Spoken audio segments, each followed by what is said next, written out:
Hello there everyone, today's video is all about renting commercial premises to your limited company. Now I've done several videos on this type of area in the tax planning world previously, one of them being this classic structure. You've got a trading company owned by direct shareholders, and the same direct shareholder also has a pension fund over here, and the pension fund, whether it be a SIP or a SAS, owns the premises from which the company trades, and the pension fund charges rent to the limited company. Limited company gets corporation tax relief, and that rent comes in tax-free to the pension fund. That's all fine and dandy. However, what if there is no ownership by the pension fund? For whatever reason, you're not in that situation, but instead you're in this situation. Same company, manufacturing the widgets, Mr. X, direct shareholder,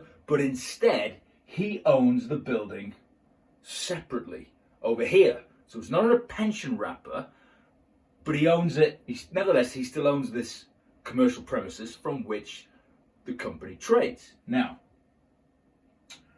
same corporation tax for the company in terms of tax relief on the rental payments, tax deductible in the trading company, but then of course it's taxable receipts in this in his hands if he owns this building as an individual. But this video is actually more about SDLT rather than the direct taxes.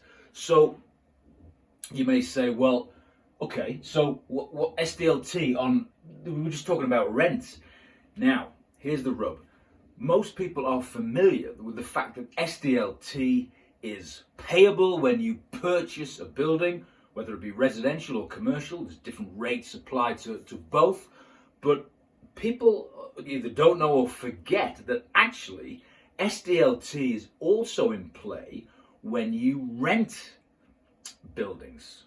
So when you are renting, potentially there is SDLT on that rental stream. And now how they work it out in the tax law, it's basically all about the net present value of the rental stream. So in other words, what's the total rents you've paid over the course of the rental term, discounted back to today's price to take account of the time value of money.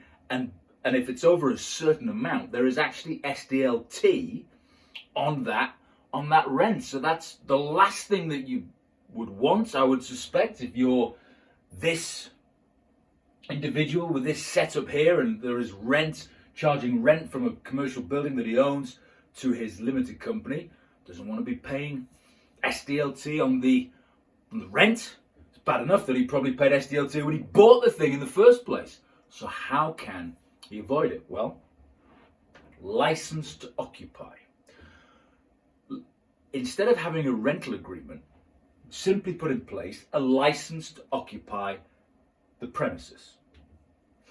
Because in the SDLT world, the reason that there is SDLT on these rental streams is because a normal rental agreement would have exclusivity. So this company would have exclusive use of the building, and that's when it falls into the net of the SDLT, potentially on the rental streams, if the total figure calculated is large enough. But if it's a license to occupy, that is non-exclusive in property law. So entering into a license to occupy rather than a rental agreement means that there is no SDLT in play on those rents. Now, even though it's non-exclusive, obviously this guy is not going to have anyone else in the building. If he's trading out of it, his trading company's trading out of this building. But nevertheless, for legal terms, you would have this license to occupy, which strictly speaking is non-exclusive. But then again, obviously he's the landlord, he can choose who he has in the first place. So that's just one way, well, it's the only way really, of getting around potential SDLT payable on rents.